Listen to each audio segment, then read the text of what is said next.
La Bible, parole de Dieu. Vraiment? Est-ce ce que vous croyez? Peut-être la question vous choque un peu si vous êtes habitué à entendre parler de la Bible comme la parole de Dieu. Et pourtant, c'est bon de s'arrêter un petit peu pour se poser la question. Pourquoi? Qu'est-ce que cela signifie pour nous de dire que la Bible est la parole de Dieu? C'est une bonne question. D'ailleurs, un ami, un collègue de travail pourrait vous la poser. Tu appelles ça la parole de Dieu et pourquoi? Qu'est-ce que ça veut dire pour toi? Excellente question, merci de l'avoir posée. D'ailleurs, dans nos églises, ça fait partie de notre déclaration, notre confession de foi.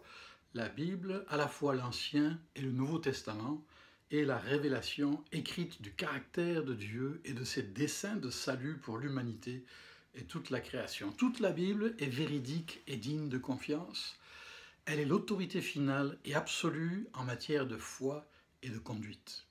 Le Saint-Esprit qui l'a inspiré rend possible son interprétation et son application. Mais quelqu'un pourrait dire, au nom de quoi est-ce qu'on peut faire une telle déclaration? La Bible, parole de Dieu. Parce que si elle est vraiment parole de Dieu, ça change tout. Ça veut dire que tout ce qu'elle dit doit être considéré avec attention. Ça veut dire aussi que sans doute elle peut guider et orienter toute notre vie. Et c'est ce que je crois profondément. Par contre, si elle n'est qu'un livre qui contient des bribes de parole de Dieu, alors ça change tout aussi. Si elle n'est pas la parole de Dieu, mais juste un livre religieux de plus, alors ça change aussi pas mal de choses. Et on a le droit de le penser, on a le droit de le croire. Qu'est-ce qui vous fait dire que la Bible est la parole de Dieu? Quelqu'un répondra, c'est mon pasteur qui l'a dit. Bon, c'est peut-être un bon début, mais ça ne suffit pas. Quelqu'un d'autre dira, c'est ce que ma Bible, mon Église enseigne. Ah, mon Église le dit, la Bible, c'est la parole de Dieu. C'est bien, c'est bien. Mais et vous, pourquoi dites-vous que la Bible est la parole de Dieu? Je crois qu'en tant qu'homme, et femme, mais en particulier en tant qu'homme, c'est important d'avoir le courage de s'arrêter, puis de se poser ces questions. Pourquoi est-ce que je crois ce que je crois? Pourquoi est-ce que je dis ce que je dis? Pourquoi est-ce que je chante dans l'église ce que je chante? Je crois qu'être un homme, c'est aussi avoir le courage de faire face à ce que l'on confesse pour dire, mais pourquoi est-ce que j'affirme ces choses? Il y a toutes sortes de bonnes raisons de croire que la Bible est la parole de Dieu. J'en mentionne quelques-unes comme cela en vrac. D'abord, je dirais, c'est sa formidable unité dans la diversité. La Bible, en fait, c'est le recueil de 66 livres différents écrits par environ 40 auteurs. Environ, parce qu'il y en a certains, on n'est pas tout à fait certain de qui est l'auteur. Ce n'est pas l'essentiel. 66 livres, une quarantaine d'auteurs, étalés sur plus de 13 siècles. C'est incroyable qu'un livre, un tel recueil d'écrits puisse avoir une telle cohérence et une telle unité d'un bout à l'autre, malgré les différences, telles que la Bible. Ça tient du miracle, c'est un miracle.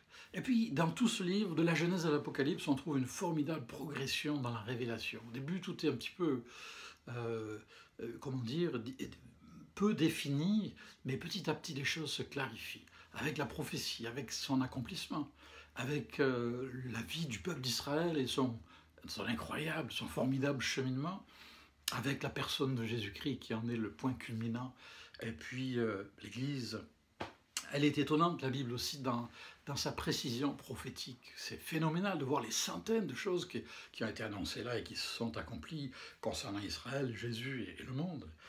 Et puis, elle est formidable dans sa simplicité malgré sa complexité. Il y a toujours quelque chose pour tout le monde, pour qui que ce soit. Pas besoin d'être un grand cerveau. Je peux en attester parce que je ne me considère pas comme étant spécialement cultivé. Et puis, elle est efficace, elle est pertinente, elle nous rejoint là où nous sommes aujourd'hui, alors que nous vivons à des siècles et presque des millénaires de ceux qui l'ont écrit. Et puis plus de 3000 fois, disent certains, je ne les ai pas comptés, mais il est écrit « Ainsi parle l'Éternel, ainsi parle Dieu ». C'est qu'il y a là toute une autorité, une empreinte, l'empreinte de Dieu qui est là tout au long de ce livre. Alors, est-ce qu'il y a une preuve, un verset de la Bible qui permet d'affirmer que la Bible est la parole de Dieu?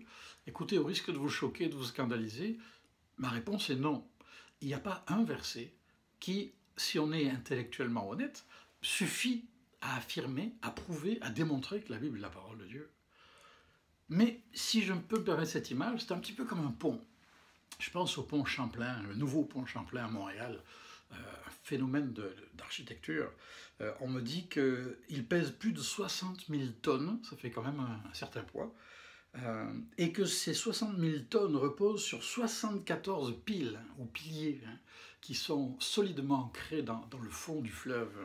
74 piliers. Quel est le pilier qui tient le pont? La question n'a pas tellement de sens. Ce sont les 74 piliers qui, non pas individuellement, mais collectivement, tous ensemble, soutiennent ce pont pour un siècle et plus à venir. On l'espère bien en tout cas. Et ça, c'est quelque chose. Ou la Tour Eiffel. Moi, je viens de la France, alors il faut que je vous parle de la Tour Eiffel. La Tour Eiffel à Paris, elle a 4 piliers, mais quand vous les voyez de près, regardez ça sur Internet, c'est phénoménal. C'est énorme, c'est immense. Quel est celui des 4 qui tient la Tour Eiffel? La réponse est dans la question. Ce sont les 4. Et c'est un petit peu la même approche que j'aime bien prendre pour parler de l'autorité de la Bible, de l'inspiration de la Bible. Par exemple, voici quelques-uns de ce que je crois être des piliers, sur lesquels je m'appuie en tout cas. Paul dira dans sa lettre à Timothée, il dira « Toute écriture est inspirée de Dieu ».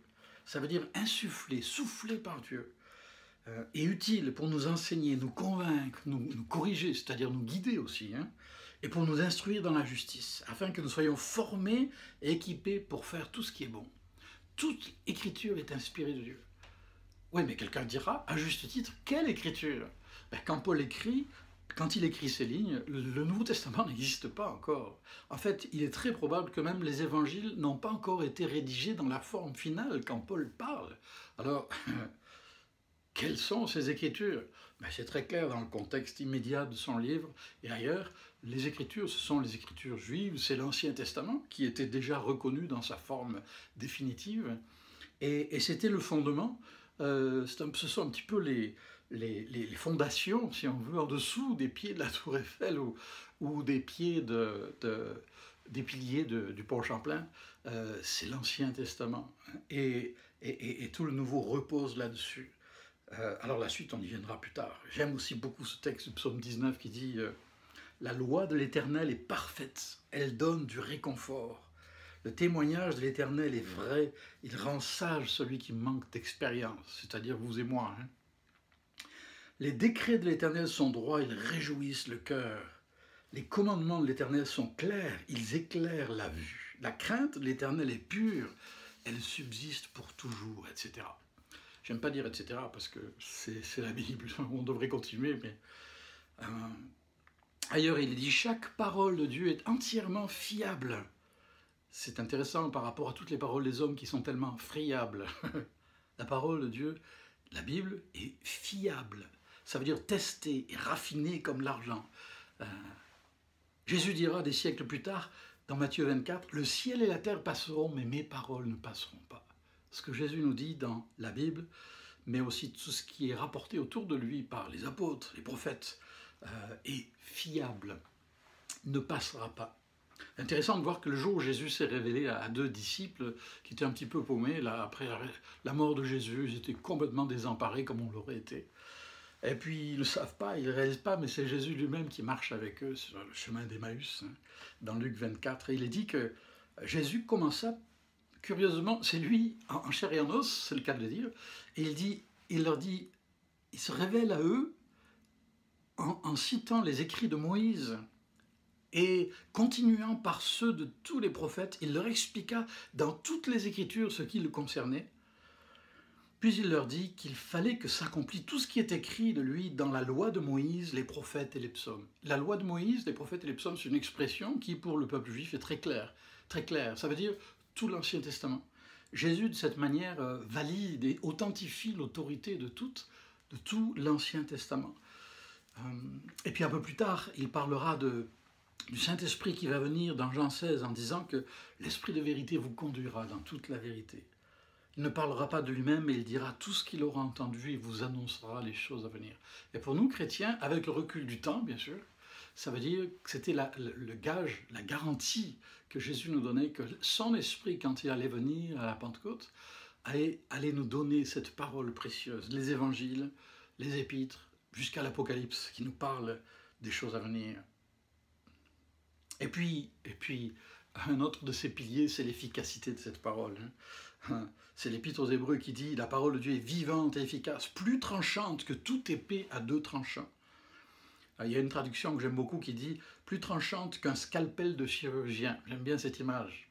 Pour être passé sur la table d'opération pour le cœur 6 fois, je peux vous dire que c'est quelque chose. Vous le savez aussi, peut-être pouvoir s'en remettre au scalpel du chirurgien en toute confiance, dire « Allez-y docteur, faites ce que vous avez à faire, et puis que Dieu guide votre main. » Et c'est ce qu'il fait par sa parole, la Bible, si on veut bien s'y exposer et prendre le risque de se laisser pénétrer par elle. Il est dit « Elle juge les sentiments et les pensées du cœur ». Être un homme, c'est aussi savoir se remettre en question, se laisser juger par Dieu à travers la Bible. Lire la Bible n'est pas un recueil d'arguments pour matraquer les autres. La Bible est un précieux remède pour guérir notre âme de toutes ses blessures et faire de nous un homme nouveau. C'est intéressant, un des mots hébreux de la Bible, qui est traduit par commandement, est un mot qui en fait évoque un poteau indicateur. C'est intéressant, un peu comme un signal. Et c'est une belle image, réaliser que les commandements de Dieu sont là comme des poteaux indicateurs. Les paroles d'Écriture sont là comme des poteaux indicateurs qui convergent vers la même direction, pour nous guider, pour guider nos pas. Une parole de Dieu pour nous aujourd'hui. Psaume 119 a cette parole magnifique. Ta parole éternelle est pour toujours établie dans le ciel. Ta fidélité dure de génération en génération. Tu as fondé la terre et elle subsiste. Quelque chose, hein? Alors j'aimerais vous encourager à oser croire que la Bible est la parole de Dieu. Je dis oser croire parce que dans le fond c'est un acte de foi. C'est un acte très raisonnable. Il y a de très bonnes raisons de déclarer, de proclamer que la Bible est la parole de Dieu. Mais il reste qu'à la fin, ça reste un acte de foi. Avec tous ces piliers, toutes ces piles, tous ces poteaux qui sont là et qui font qu'on est sûr de notre assise. Notre foi est fondée sur du solide. Mais c'est un acte de foi, c'est un choix. Quelqu'un dira, moi, oui, mais j'aime pas lire, ou j'y comprends pas grand-chose, ou je vois pas le rapport avec ma vie de tous les jours. Si elle est la parole de Dieu, la Bible, elle vaut la peine de s'y attarder, d'y revenir, et j'allais dire de s'y acharner, pour dire, mais Dieu, qu'est-ce que tu veux me dire? Qu'est-ce que tu veux dire à ma situation présente? Comment peux-tu éclairer mon chemin? Et puis en demandant de l'aide aussi à d'autres personnes qui cheminent comme nous dans la découverte du plan de Dieu. C'est ce à quoi je vous invite de tout cœur. Et c'est à la portée de chacun d'entre nous. D'ailleurs, on pourrait terminer même en priant. Seigneur, merci pour la Bible, ta parole. Oui, nous osons le croire et le déclarer. La Bible est la parole de Dieu. Alors pardonne notre négligence, notre indifférence à son égard, cette lettre de Dieu qui nous est donnée et que si souvent nous négligeons, je néglige. Seigneur, apprends-moi à la lire, à l'ouvrir comme étant ta parole qui me rejoint ici et maintenant, inspirée et animée par ton esprit. Merci pour cette parole ouverte qui me rappelle que tu veux m'aider aussi à ouvrir mon cœur et y faire ton œuvre de transformation et de grâce. Merci pour Jésus-Christ, qui est la lumière du monde et qui vient éclairer, qui est capable d'éclairer notre lecture, ma lecture. Ouvre mes yeux, mon intelligence, renouvelle-la, transforme-la, pourvu que ta parole se manifeste comme tu le désires et qu'elle accomplisse tout ce que tu veux, Seigneur, dans ma vie, qu'elle me libère de l'égoïsme et de l'orgueil, qu'elle m'aide à vivre tout simplement pour toi. Oui, que ton règne vienne, que ta volonté soit faite par elle dans ma vie. Et comme dit le psalmiste, ouvre mes yeux pour que je contemple les merveilles de ta loi. Amen.